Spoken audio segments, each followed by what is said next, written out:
السلام علیکم پیارے ساتھیوں، ایک عورت جس کا کہنا ہے کہ وہ اپنے شوہر سے بے انتہا محبت کرتی ہے، اس کو چھوڑنا نہیں چاہتی ہے، لیکن اس کے باوجود وہ 21 مردوں سے ناجائز تعلقات رکھ چکی ہے اور مزید چاہت ہے اس کو غیر مردوں کے ساتھ تعلق بنانے کی۔ آخر کیوں ایسا کیوں کر رہی ہے؟ آئیے یہ سچی کہانی آپ کے سامنے پیش کر رہے ہیں، غور سے سنیے گا۔ اور اگر آپ ہمارے چینل سعیدہ وائس پر نئے ہیں، سبسکرائب نہیں کیا ہے اب تک ہمارے چینل کو، تو فوراً سبسکرائب بھی کریں اور اس کے ساتھ ہی بیل کو دبائیے۔ شاہینہ سے میری پہلی ملاقات ایئرپورٹ پر ہوئی۔ اتفاق یہ ہوا کہ بزنس کے سلسلے میں مجھے دبئی جانا تھا۔ وہاں ایک اہم میٹنگ تھی جس میں مختلف کمپنیز آ رہی تھیں اور ان کی نمائندگی کرنے ان کے بہت سے اہم افراد۔ باس نے مجھے بتایا کہ ہماری پارٹنر کمپنی سے جواد نامی شخص میرے ہمراہ ہوگا۔ چنانچہ ایئرپورٹ پر میں اس کا انتظار کر رہا تھا۔ مجھے اندازہ نہیں تھا کہ وہ اکیلا نہیں ہوگا۔ ایئرپورٹ پر ایک قیمتی کار آئی۔ ڈرائیور نے گاڑی روکی۔ پچھلی سیٹوں سے 2 افراد باہر نکلے۔ ان میں ایک جواد تھا جس کی عمر تقریباً 40 سال تھی۔ لمبے قد کا بہت ہی خوبصورت سا شخص تھا، بہت ہی باوقار انداز میں چل رہا تھا، لیکن اس کے پیچھے کوئی اور مرد نہیں بلکہ بہت دلکش، بہت ہی حسین و جمیل عورت تھی۔ عمر اس کی 34-35 برس رہی ہوگی۔ اس کی بدن کی تراش ایسی تھی کہ بقول فراز پھول بھی اسے اپنی قمائیں کتر کے دیکھتے ہوں گے، یعنی اپنی پنکھڑیوں سے پھول بھی جھانک کر دیکھتے ہوں گے، اتنی خوبصورت وہ عورت تھی کہ اس کو دیکھ کر میں دیکھتا ہی رہ گیا۔ وہ میرے پاس آیا۔ آپ غالباً حماد صاحب ہیں۔ I am Jawad and my beautiful wife Shahina. Jawad نے مجھے پہچان لیا تھا۔ چند رسمی جملوں کا تبادلہ ہوا۔ اس دوران میں شاہینہ کی نگاہوں کی تپش کو محسوس کیے بنا نہ رہ سکا۔ میں نے چوری چوری اس کا جائزہ لیا۔ اس کی آنکھیں اپنے شوہر کی محبت سے بھری ہوئی تھی، لبریز دکھائی دے رہی تھی۔ جب ہم گفتگو کر رہے تھے اس وقت وہ بڑی بے تکلفی سے جواد کے بازو میں بازو ڈالے کھڑی ہوئی تھی۔ فلائٹ ابھی کچھ لیٹ تھی تو ہم نے سوچا ہم کافی پئیں۔ اس دوران بھی میں نے دیکھا شاہینہ جواد سے بالکل لگ کر بیٹھی ہوئی تھی اور کئی بار باتوں کے دوران جواد کے کندھے پر جھک جاتی تھی، چپکے کچھ سرگوشی کرتی تھی۔ حیرت ہو رہی تھی، ورنہ بزنس میٹنگز میں لوگ اپنی بیویوں کو لے کر نہیں آتے ہیں، لیکن اتنی خوبصورت بیوی کو کون گھر پر چھوڑ سکتا ہے؟ اور اس کے علاوہ کوئی کسی اور عورت کو کیسے اپنے ساتھ چاہ سکتا ہے جب اس کے پاس خود اتنی حسین، اتنی دل فریب بیوی موجود ہو؟ میں سمجھ رہا تھا وہ اس کے ساتھ اسی بزنس میٹنگ میں جا رہی ہے، لیکن وہ ہمیں الوداع کرنے آئی تھی۔ ایک بات جس نے مجھے حیرت میں ڈالا ہوا تھا کہ ایک طرف تو میں ان کی پرجوش محبت کے انداز کو دیکھ کر حیران ہو رہا تھا کہ اتنی محبت، اور دوسری طرف شاہینہ کبھی کبھی جن نظروں سے مجھے دیکھتی تھی، میں ان نظروں پر عجیب الجھن میں پڑ جاتا تھا کہ ایک طرف اپنے شوہر سے اتنی محبت لٹانے والا انداز پیش کر رہی ہے کہ اپنے شوہر سے ہٹ کر بیٹھی ہی نہیں ہے، لیکن آنکھوں سے میرے لیے کیا کہنا چاہتی ہے کہ اس کی آنکھیں جو بار بار مجھ پر اٹھ رہی، مجھے بہت ہی عجیب کشمکش میں مبتلا رکھا۔ بہرحال فلائٹ کا وقت ہوا تو شاہینہ نے ہمیں الوداع کہا، جلدی سے جواد کے گلے لگی اور اداس سی ہو گئی۔ اس کے بعد کئی ہفتوں تک میرا رابطہ شاہینہ سے نہ ہوا، کیونکہ اس سے ڈائریکٹ تو میری ملاقات نہیں ہوئی تھی، جواد کے ذریعے ہی ہوئی تھی۔ جواد سے البتہ ایک تعلق بن چکا تھا۔ ٹیلی فون پر بات چیت ہوتی رہتی تھی جو زیادہ تر کاروباری نوعیت کی ہوتی تھی۔ پھر ایک دن جواد نے مجھے ایک پارٹی میں شرکت کی دعوت دی۔ یہ پارٹی اس کی کوٹھی میں تھی اور میرے پاس کوئی ایسا بہانہ نہیں تھا کہ میں ان کو منع کرتا کہ میں پارٹی میں نہیں آ سکتا ہوں، چنانچہ وقت مقررہ پر وہاں پہنچ گیا۔ اس دن مجھے اندازہ ہوا کہ جواد بہت دولت مند آدمی ہے۔ اس کی کوٹھی اس علاقے کی کوٹھیوں میں بہت ہی زیادہ ممتاز اور نمایاں دکھائی دیتی ہے۔ شہر کے بڑے بڑے لوگ اس کی پارٹی میں اس دعوت میں مدعو کیے گئے تھے۔ چمکتی ہوئی گاڑیاں وہاں پر آ رہی تھیں، قیمتی گاڑیاں بتا رہی تھی کہ جواد کے ملنے جلنے والے بھی عام لوگ نہیں ہیں۔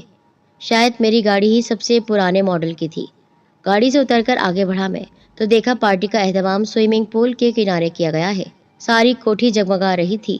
پارٹی والی جگہ پر رونق اور پر رنگ تھی۔ تمام لوگ وہاں پر موجود تھے، ہنستے مسکراتے، مرد اور عورت باتوں میں مصروف تھے۔ بہت ہی زیادہ ماڈرن ماحول تھا کہ اس طرح کا ماحول میں نے آج تک نہیں دیکھا تھا، جبکہ میں خود کاروباری انسان ہوں، کئی جگہ دعوت پر بلایا جاتا ہوں، لیکن اس طرح کی دعوت میں نے آج تک کہیں نہیں دیکھی تھی۔ بالکل کھلا ماحول تھا۔ باوردی ویٹرز آ رہے تھے جا رہے تھے اور مہمانوں کو ڈرنکس وغیرہ پیش کر رہے تھے۔ جواد اپنی بیوی کے ساتھ مہمانوں کے استقبال کے لیے موجود تھا۔ میں نے آگے بڑھ کر اس سے ہاتھ ملایا اور شاہینہ کو ہیلو کہا۔ شاہینہ سنہری لباس میں چمک رہی تھی۔ فضا میں ہلکی سی ٹھنڈک تھی، مگر اس کے بغیر آستینوں کے لباس کو دیکھ کر مجھے لگتا تھا کہ اس کو اس ٹھنڈک کی کوئی پرواہ ہے ہی نہیں۔ مبارک ہو، آپ نے بزنس میں ایک بڑی کامیابی حاصل کی ہے، میں نے جواب سے کہا۔ یہ تو ایک بہانہ ہے، میں نے محض دوستوں سے ملنے کے لیے یہ محفل سجائی ہے۔ کامیابی تو آتی اور جاتی رہتی ہے، ہمارے لیے کوئی نئی بات نہیں ہے، بس تھوڑا سا ہم چاہتے تھے ہمارے دوست ہمارے گھر آئیں، ہم سے ملیں۔ جواد کہتا جا رہا تھا اور شاہینہ دلکش انداز میں مسکرا رہی تھی۔ آپ اپنی بیگم کو ساتھ نہیں لائے؟ شاہینہ نے سوال کیا۔ ہوتی تو ضرور لاتا، خوش قسمتی سے ابھی تک شادی نہیں ہوئی، کنوارا ہوں میں نے جواب دیا۔ شاہینہ کھلکھلا کر ہنس پڑی۔ تو پھر آپ کی اور ہماری خوب جمے گی، ہلکے سے اس نے کہا، جس کو صرف میں سن سکا۔ آپ کسی کو خود سے محروم کر کے اچھا نہیں کر رہے، آپ کو شادی کر لینی چاہیے، اس نے بھرپور نظروں سے میرا جائزہ لیتے ہوئے کہا۔ میں نے کسی عورت کو اس طرح کے انداز میں کبھی نہیں دیکھا تھا۔ اکثر عورتیں جھجک جاتی ہیں، شرما جاتی ہیں، لیکن وہ ایسی عورت تھی جو مردوں کی آنکھوں میں آنکھ ڈال کر باتیں کرتی تھی، اور اس کے شوہر کو اس بات پر کوئی اعتراض تھا بھی نہیں۔ ہیو اے گڈ ٹائم، جواد یہ کہہ کر آگے بڑھ گیا، کیونکہ چند اور معزز مہمان وہاں آ گئے تھے۔ کوئی بینڈ بڑی دلکش دھنیں بجا رہا تھا، گلوکار بھی بڑا سریلا تھا۔ اس نے ایک مدھر گیت شروع کیا تو سب کی توجہ اس کی طرف ہو گئی۔ میں بھی جوس کے سپ لیتے ہوئے گانا سن رہا تھا۔ اس محفل میں موجود اکثریت اجنبیوں کی ہی تھی۔ میں کسی حد تک بوریت بھی محسوس کر رہا تھا، لیکن محفل چھوڑ کر جانا بھی نہیں چاہتا تھا۔ کھانے کا دور چلا، کھانا بھی بہت پرتکلف تھا۔ جواد نے بہترین اور بہت ساری اقسام کے کھانے بنوائے تھے۔ اس کے بعد پھر موسیقی کی محفل جم گئی۔ ایک سریلی گلوکارہ غزلیں سنا رہی تھی۔ لوگ اپنی اپنی پسند کے مشروبات سے دل بہلاتے ہوئے موسیقی سے لطف اندوز ہو رہے تھے۔ وہ ایک بات جو میں نے بہت ہی زیادہ محسوس کی کہ وہاں پر زیادہ مشروبات شراب کی صورت میں تھے۔ بڑے لوگ تھے، شراب ان کے لیے کوئی معمولی بات تو تھی نہیں۔ ہر کوئی شراب سے مزے لے رہا تھا سوائے میرے۔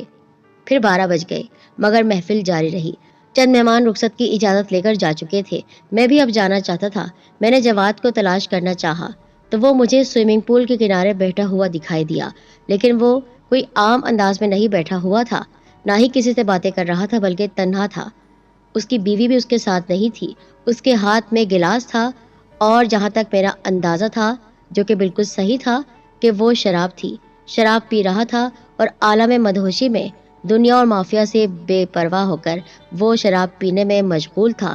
اس کو شاید اپنی بیوی کی بھی کوئی پرواہ نہیں تھی۔ ایسے میں شاہینہ میرے قریب آئی، خاموشی سے، میرے پیچھے آؤ، اس نے میرے کان میں سرگوشی کی اور آگے بڑھ گئی۔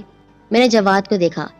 اس سے پہلے کہ اس کی طرف بڑھتا، میں پلٹا اور اس کی بیوی کے پیچھے مشینی انداز میں اس کی پیروی کرتے ہوئے چل پڑا۔ وہ کوٹھی کے اندر جاتی جا رہی تھی۔ بہت بڑی کوٹھی تھی، نہ ختم ہونے والا سلسلہ تھا۔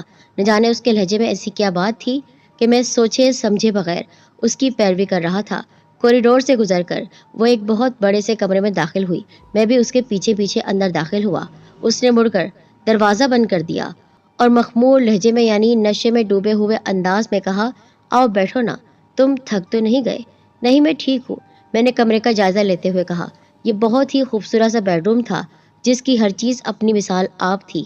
کمرے کو دیکھ کر راحت اور آرام کا احساس ہو رہا تھا۔ فرش پر بے انتہا قیمتی اور نادر قسم کا قالین تھا، صوفہ جیسے روئی کے گالوں سے بنا ہوا تھا۔ ایک طرف الماری میں اردو اور انگریزی ادب کی کتابیں رکھی ہوئی تھی۔ میں آرام دہ صوفے پر ٹک گیا، سمجھنے کی کوشش کر رہا تھا کہ اس نے مجھے کیوں بلایا ہے۔ وہ بیڈ کے کنارے پر بیٹھ کر مجھے گہری نگاہوں سے دیکھتے ہوئے بولی، کچھ پیو گے؟ چند لمحے کی خاموشی کے بعد خود ہی بولی، میں بھی کتنی پاگل ہوں نا، اس میں پوچھنے کی کیا ضرورت ہے؟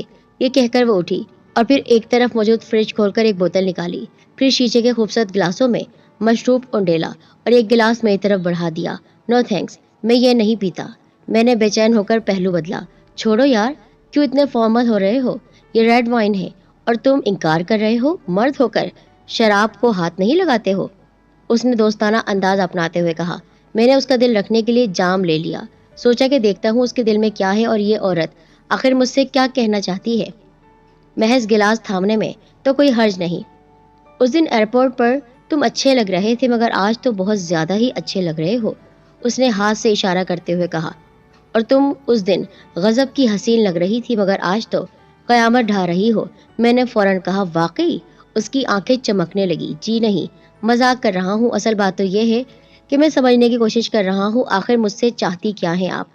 اپنے شوہر سے اتنی محبت کرتی ہیں نا محبت، تو پھر آخر مجھ سے آپ کیا کہنا چاہتی ہیں؟ کتنے سادہ ہو تم. یا شاید جواد کی وجہ سے جھجک رہے ہو. بے فکر ہو جاؤ، میرا شوہر 3-4 بجے تک شراب پیتا رہے گا اور غزلیں سنتا رہے گا، پھر اپنے بیڈ روم میں جا کر سو جائے گا. وہ مسکرا کر بولی. اس دوران اس نے بڑی ادا سے اپنے گھنے اور چمکیلے بالوں کو کندھے سے ہٹا کر پیچھے کیا. میں جو اسے گہری نظروں سے دیکھ رہا تھا اس کے نشیب و فراز میں الجھ کر رہ گیا. لیکن تم نے مجھے کیوں بلایا ہے؟ میں کچھ کہنا چاہتا تھا. وہ مسکراتے ہوئے بولی. تم تو ڈر رہے ہو. فکر مت کرو، میں تمہیں کھا نہیں جاؤں گی. تم کوئی گلاب جامن یا برفی ورفی تو ہو نہیں. پھر ڈر کس بات کا ہے؟ اور مرد ہو، اتنا ڈر رہے ہو ایک عورت سے؟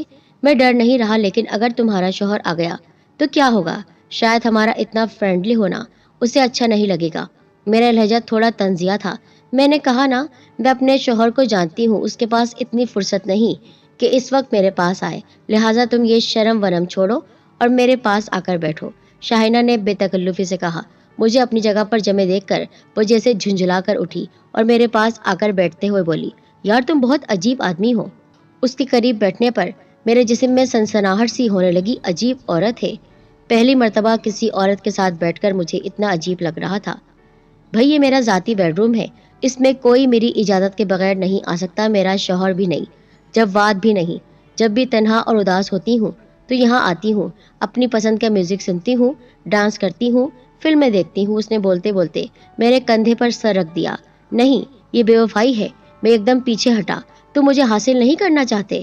شاہینہ طنزیہ انداز میں ہنسی. پھر میرا ہاتھ پکڑ کر اس نے میری طرف دیکھا اور سرگوشی کی. غور سے سنو، میرے دل کی دھڑکن کیا کہہ رہی ہے. میرا دل کس آگ میں جل رہا ہے تمہیں کوئی اندازہ ہے؟ کوئی کتنی شدت سے کسی کا منتظر ہے. مجھے ایسا لگا جیسے میں اس سے جیت نہیں سکتا. وہ ایک ساحرہ ہے، ایک جادوگرنی کی طرح مجھے اپنے سحر اور جادو میں گرفتار کر چکی تھی. لیکن یہ ٹھیک نہیں ہے. مجھے لگتا ہے تم اپنے شوہر سے بہت محبت کرتی ہو، جیسا کہ میں نے پہلے کہا. تم اس سے بے وفائی کیسے کر سکتی ہو؟ ہاں، میں بے وفا ہوں، مگر اس لیے کہ میں اپنے شوہر سے اپنی جان سے بڑھ کر محبت کرتی ہوں. میں اپنے شوہر کے بغیر نہیں رہ سکتی. اس نے اس بار تیز لہجے میں کہا. میں نے انتہائی حیرت سے آنکھیں پھاڑ کر اسے دیکھا. تم پاگل ہو یا تمہارا دماغ خراب ہے؟ شوہر سے اتنی محبت تو پھر بے وفائی کیوں؟ اس نے الجھ کر کہا. میرا نہیں، تمہارا دماغ خراب ہے. تم اتنی سی بات نہیں سمجھتے. میں نہیں چاہتی کہ میری شادی ٹوٹ جائے. ذرا میری طرف دیکھو. کیا میں خوبصورت نہیں؟ کیا مجھے دیکھ کر کوئی بھی مرد خوش نہیں ہو سکتا؟ میں اپنے شوہر کو چھوڑنا نہیں چاہتی، اس لیے مردوں سے تعلق بناتی ہوں. تم میری زندگی میں آنے والے پہلے نہیں 21ویں مرد ہو. وہ جذبات کی شدت سے کپ کپ آ رہی تھی. اس کا لہجہ لرس رہا تھا. اس کی آنکھوں میں آنسو تھے. اگرچہ وہ اپنی بے وفائی کا اعتراف کر رہی تھی، لیکن نہ جانے کیوں وہ مجھے بہت معصوم لگ رہی تھی.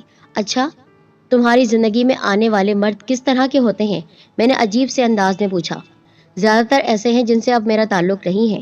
یعنی پہلی ملاقات کے بعد 1-2 ملاقاتیں اور ہوئیں اور پھر ان کے بعد کوئی نیا مرد میری زندگی میں آ گیا.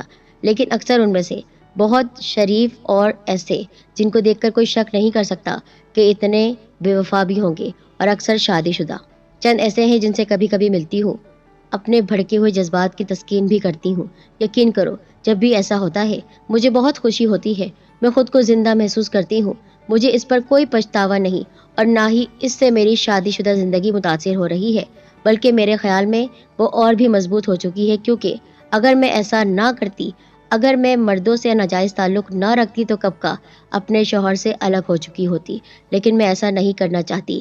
وہ نہ جانے کس رو میں بہک کر کہتی چلی گئی. میں آنکھیں پھاڑے اس کی طرف دیکھ رہا تھا، جیسے وہ کسی اور دنیا کی عجیب و غریب مخلوق ہو، جو اپنی شادی کو برقرار رکھنے کے لیے، اپنے شوہر سے جدا نہ ہونے کے لیے غیر مردوں سے تعلقات بناتی ہے، اور اپنے گھر میں ہی وہ کام کرتی ہے. اپنے آپ کو ناپاک کر چکی ہے. کیوں؟ آخر کیوں؟ میں نے اس سے پوچھا. تو مجھے وجہ بتاؤ. کیونکہ میں ان مردوں جیسا نہیں. بے شک میری شادی نہیں ہوئی، بے شک اب تک میری زندگی میں کوئی عورت نہیں آئی، کیونکہ میں اس طرح کے تعلقات کو پسند نہیں کرتا ہوں. لیکن آج مجھے بتاؤ کہ تم کیوں اپنے شوہر سے بے وفائی کر رہی ہو؟ اس لیے کہ میرا شوہر نامرد ہے، وہ مجھے خوش نہیں کر سکتا ہے. وہ مجھے خوشیاں نہیں دے سکتا ہے، وہ خوشیاں جو عورت چاہتی ہے۔ ازدواجی رشتہ ہمارے درمیان نہیں ہے۔ وہ مجھے سکون نہیں دے سکتا ہے، اس لیے میں ہر مرد کے پاس جاتی ہوں، اس لیے میں ادائے دلربا دکھاتی ہوں مردوں کو، اور مرد میرے پیچھے کھینچے چلے آتے ہیں۔ صرف میرا بیڈ روم ہی نہیں، اس شہر کے بڑے بڑے ہوٹلز میری اور کئی مردوں کی آماجگاہ بنے ہوئے ہیں، یعنی وہاں جا کر ہم اپنے ارادے پورے کرتے ہیں۔ اور عجیب بات تو یہ ہے کہ شادی شدہ حضرات ہی میرے پاس آتے ہیں، شاید وہ بھی اپنی بیویوں سے اکتائے ہوئے ہوتے ہیں اور میں اپنے شوہر سے، لیکن میں اپنے شوہر سے اکتائی ہوئی نہیں ہوں، بہت ہی زیادہ شدت سے چاہتی ہوں اس کو۔ دیکھا تم نے، سوئمنگ پول کے پاس بیٹھ کر شراب پی رہا تھا کیونکہ وہ خود بھی خوش نہیں ہے۔ وہ مجھے خوشی نہیں دے سکتا ہے، وہ مجھے تسکین نہیں دے سکتا ہے جو ایک شوہر اپنی بیوی کو دیتا ہے۔ بظاہر لفظوں کے ذریعے، آنکھوں کے ذریعے ہم دونوں ایک دوسرے سے بہت محبت کرتے ہیں، لیکن ہمارے بیڈ روم میں کوئی رشتہ نہیں ہے، اس لیے ہمارے بیڈ روم بھی الگ ہیں۔ ہماری کوئی اولاد نہیں ہے۔ میں اس راز کو کسی کے سامنے کھولنا نہیں چاہتی کیونکہ میرا شوہر بہت بڑا بزنس مین ہے۔ میڈیا میں اس کے خلاف باتیں ہوں گی، میڈیا میں اس کی عزت کو اچھالا جائے گا، اور میں ایسا نہیں کر سکتی۔ میں اس سے اس طرح کی بے وفائی نہیں کر سکتی، لیکن میں کیا کروں؟ میں ایک عورت ہوں، میرے بھی جذبات ہیں، اس لیے کئی مرد میری زندگی میں آئے اور چلے گئے، اور جب تمہیں پہلی بار میں نے ایئرپورٹ پر دیکھا تو میں سمجھ گئی کہ اس سے زیادہ حسین اور خوبصورت مرد کوئی اور ہو نہیں سکتا ہے۔ لیکن مجھے حیرت ہو رہی ہے، ایک عورت تمہیں خود آفر کر رہی ہے، جبکہ اس کے شوہر کو بھی اس بات کی کوئی پرواہ نہیں ہے، جبکہ یہاں کوئی آئے گا بھی نہیں، میری مرضی کے بغیر یہاں پتا بھی نہیں ہلتا ہے، کوئی پرندہ بھی پر نہیں مار سکتا ہے، اور تم اتنا ڈر رہے ہو؟ معاف کرنا، چاہے تم اپنی تسکین کے لیے لاکھوں مردوں کو بھی استعمال کر لو، لیکن میں ان مردوں کا حصہ نہیں بنوں گا، لیکن میں ان مردوں میں سے نہیں ہوں جو تمہیں تمہارے سکون کے لیے اس طرح کے ناپاک ارادوں کو مکمل کرنے کے لیے تمہارا ساتھ دے۔ میں تمہاری اس بے وفائی میں شریک نہیں ہوں۔ اپنے شوہر سے محبت کا دعویٰ کرتی ہو، یہ دعویٰ ہے، یہ محبت ہے کہ تم اپنے جسم کو بیچ رہی ہو، تم اس کی عزت کو داغدار کر رہی ہو۔ یہ بے وفائی ہے، یہ محبت نہیں ہے، تم سودا کر رہی ہو۔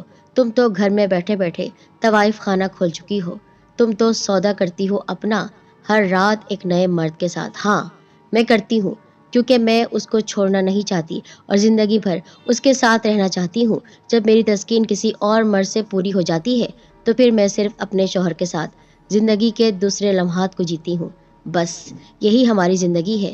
مجھے نہیں پتا کہ وہ کب تک اپنی اس بیماری میں مبتلا رہے گا، لیکن میں یہ چاہتی ہوں کہ میں کسی چیز کو ترسوں نہیں۔ میں جس پر ہاتھ رکھتی ہوں وہ میرا ہو جاتا ہے، میں جس چیز کو چاہتی ہوں وہ میری ہو جاتی ہے، اور صرف اس ملک میں ہی نہیں بلکہ ہر جگہ کا مرد میری خواہش کو پورا کر چکا ہے۔ نہ صرف میرے بیڈ روم بلکہ ان کے بیڈ روم کی بھی میں زینت بن چکی ہوں۔ افسوس اس بات پر ہوتا ہے کہ میری تو مجبوری ہے کہ میرا شوہر مجھے خوش نہیں کر سکتا ہے، لیکن ان کی کیا مجبوری ہے؟ ان کی بیویوں میں ایسی کون سی کمی ہے کہ وہ میرے پاس آتے ہیں اپنی پیاس بجھانے؟ تمہیں میری خواہش پوری کرنا ہوگی۔ میں اٹھا اور اس کو اتنے زوردار طریقے سے تھپڑ مارا کہ وہ ہل گئی، کانپ کر مجھے دیکھنے لگی۔ اس نے گھور کر مجھے کہا، تمہاری یہ ہمت، تمہاری یہ اوقات، دو کوڑی کے انسان، میری برابری تم کر نہیں سکتے ہو، میرے شوہر کے تم لیول کے نہیں ہو۔ تمہارے پاس میں آئی، تم سے کہا کہ میری خواہش کو پورا کرو اور تم مجھ پر ہاتھ اٹھاتے ہو۔ میرے شوہر نے آج تک مجھ پر ہاتھ نہیں اٹھایا، تو وہ نامرد ہے۔ اس لیے نہیں کہ وہ تمہاری خواہش کو پورا نہیں کر سکتا ہے، اس لیے کہ وہ اپنی آنکھوں سے دیکھتا ہے کہ تم کتنے مردوں کو اس کمرے میں لے کر آتی ہو، لیکن وہ کچھ نہیں کہتا ہے۔ وہ خود کو شراب میں ڈبا لیتا ہے تاکہ اس منظر کو نہ دیکھ سکے، تاکہ اس واہیات ڈرامے کو نہ دیکھ سکے کہ اس کی بیوی اس کے گھر میں کتنے مردوں کو لاتی ہے اور اپنی خواہش پوری کرتی ہے صبح ہونے تک، اور وہ کچھ نہیں کر سکتا ہے۔ وہ نامرد ہے، سچ میں نامرد ہے۔ تم جیسی بیوی کو اس نے اپنا بنا کر رکھا ہوا ہے۔ اگر میری بیوی تمہاری طرح ہوگی تو ایک دن میں کھڑے کھڑے اسے طلاق دے دوں گا میں۔ تم جیسی عورت میری نظروں میں گھٹیا ترین عورتیں ہوتی ہیں۔ دولت ہے، پیسہ ہے، سب کچھ ہے، تو جسم بھی بیچ دیا تم نے۔ تم تو وہ دولت مند عورت ہو جو پیسے دے کر اپنا جسم بیچ رہی ہو، اور ایسی عورت میرے لیے کیڑے کے برابر بھی نہیں ہے زمین کے۔ میں جا رہا ہوں یہاں سے۔ میں نے اس کو زوردار طریقے سے دھکا دیا اور وہاں سے میں چلا آیا۔ میرا دماغ سائیں سائیں کر رہا تھا۔ اس کے شوہر کو دیکھتا ہوا میں اپنی گاڑی کے پاس آیا جو اب تک سوئمنگ پول کے پاس بیٹھا ہوا تھا۔ میں نے غور سے دیکھا تو اس کی آنکھوں میں آنسو تھے، ندامت کے آنسو، شرمندگی کے آنسو کہ وہ مرد ہو کر بھی نامرد تھا۔